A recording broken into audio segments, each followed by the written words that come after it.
Hey, Maripili with Everable here, and today we're gonna be talking about what not to do in your marketing. Or actually, I wanna talk about how to do it the right way. Are you ready?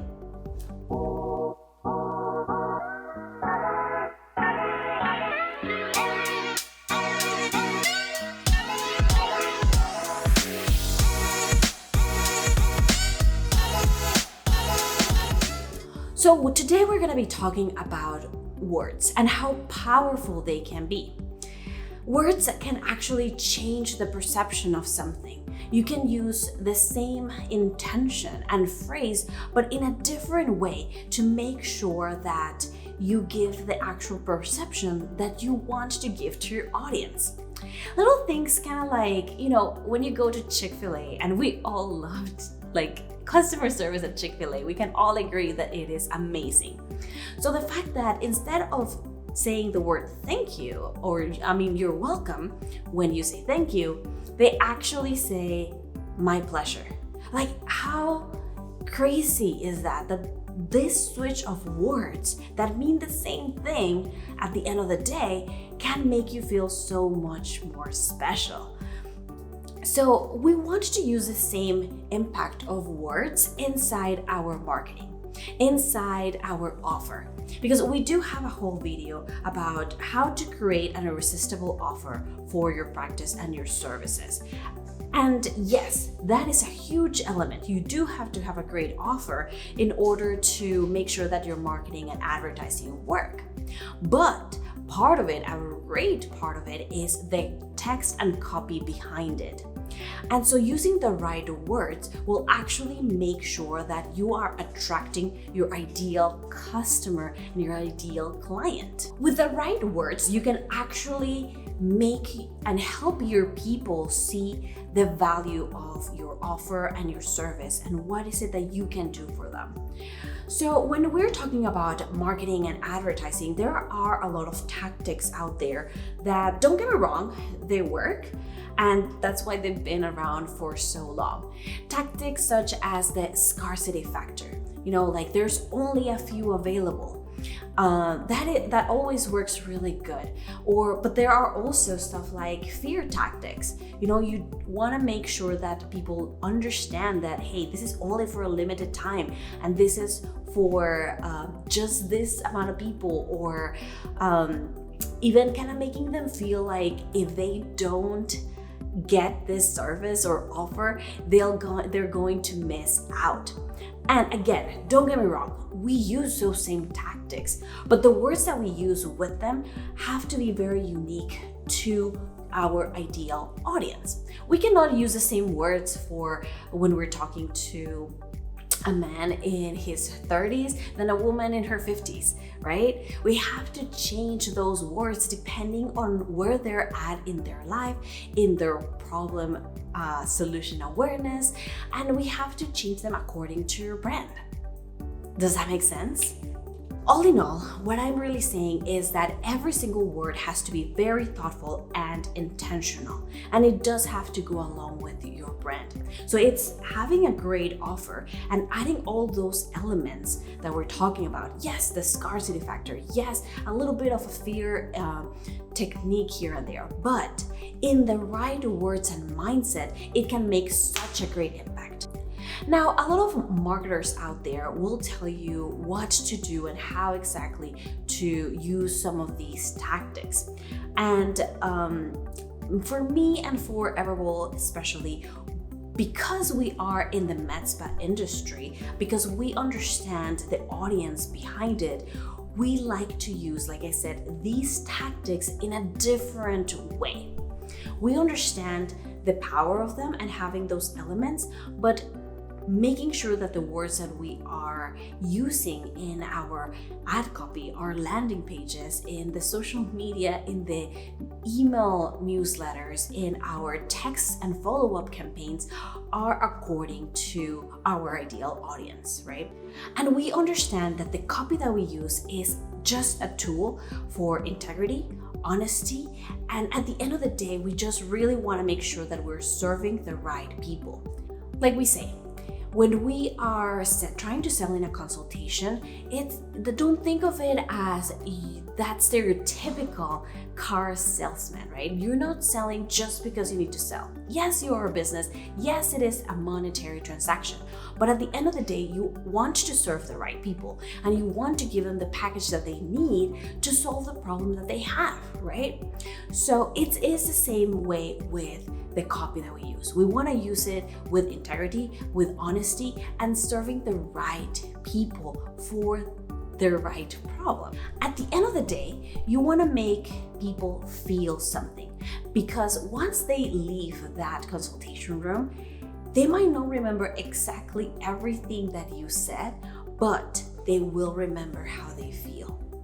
So if they get out of that consultation room excited because they finally found that solution to their acne scar issue, or to the extra little bulges of fat here and there that they have, or for the wrinkles that they just don't like, or their double chin, or whatever that might be, and they're just excited because they finally found the service that they need and the person that made them feel confident and ready to take on this next step, then it doesn't really matter the nitty-gritty of how the service works, right?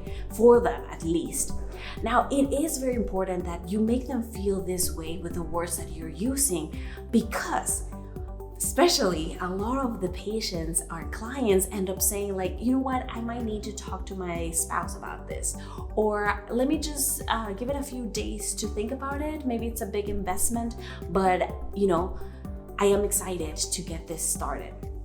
Now, at that point, whenever they have to think it through a little bit more, or they have to talk to their spouse about it, which we also have a video on client objections, it is at this point that whatever you told them is going to go through this telephone game to the next person. So that is why it is also very important to understand what you are saying and make sure that the words that you're using are very encouraging, because they're going to go to their house and they're going to explain that to their spouse. And if they don't convey the same type of energy, then the sale might just not go through. But if you make them feel excited again about this procedure, when they get home, they're gonna be like, hey, I found what I need to make myself feel better, make myself feel more confident. I am excited to make this next step. I wanted to discuss it with you because, we share a bank account or whatever. But at the end of the day, I really want to do this, right? It makes such a big difference. So make sure that you are using the right words for your entire process. Now, at Everable, that is what we do. We want to make sure that the copy that we use inside your advertising makes sense with our follow-up sequence. But at the end of the day, the sales aspect of it, because we can't be there in the consultation room with you, is the same way, right? And so we walk you through that process and we walk through it together. Now, let's get into what not to do, right, in your marketing. And there are a few elements here that I want to discuss.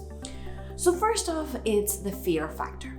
A lot of marketers and salespeople love the fear factor. And yes, up to a certain point, it makes sense and actually it works. But I feel like we need to use it in a way that makes sense for us. Me personally, and because of this industry, I tend to stray away with it because it doesn't make sense for us in this industry. It doesn't make sense for me to tell somebody, if you do not get cool sculpting, this is what's gonna happen in your life. You'll never be happy. Or if you do not get this Botox facial combo, it's gonna be the worst thing in your life. It doesn't make sense for us. People want to feel confident. They want to feel beautiful, and they want that encouragement. They don't want the fear, right?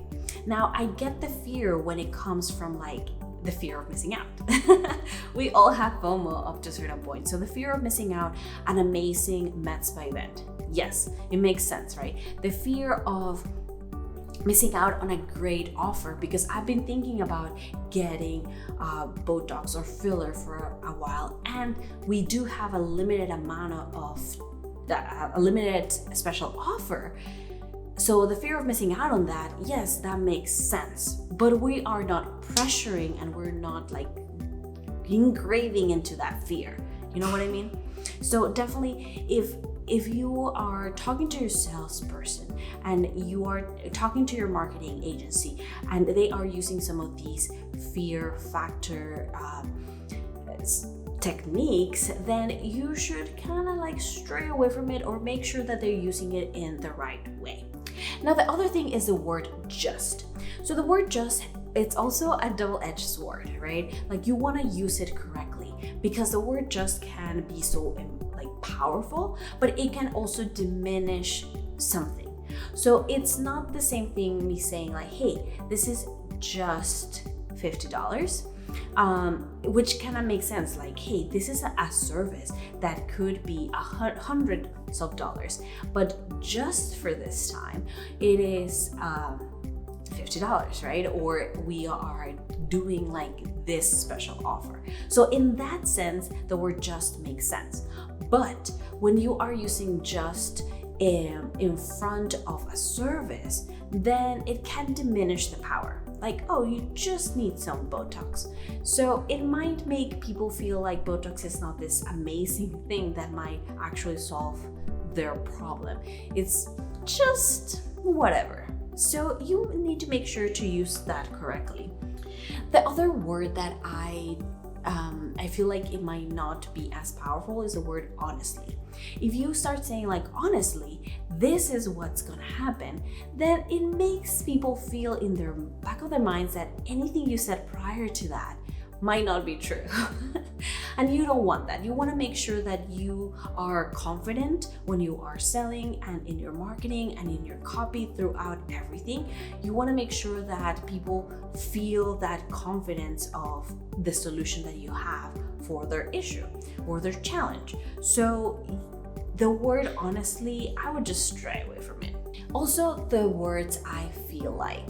Now, when we are talking about like conflict resolution and talking about like what you really feel, then it's perfectly fine to use it there.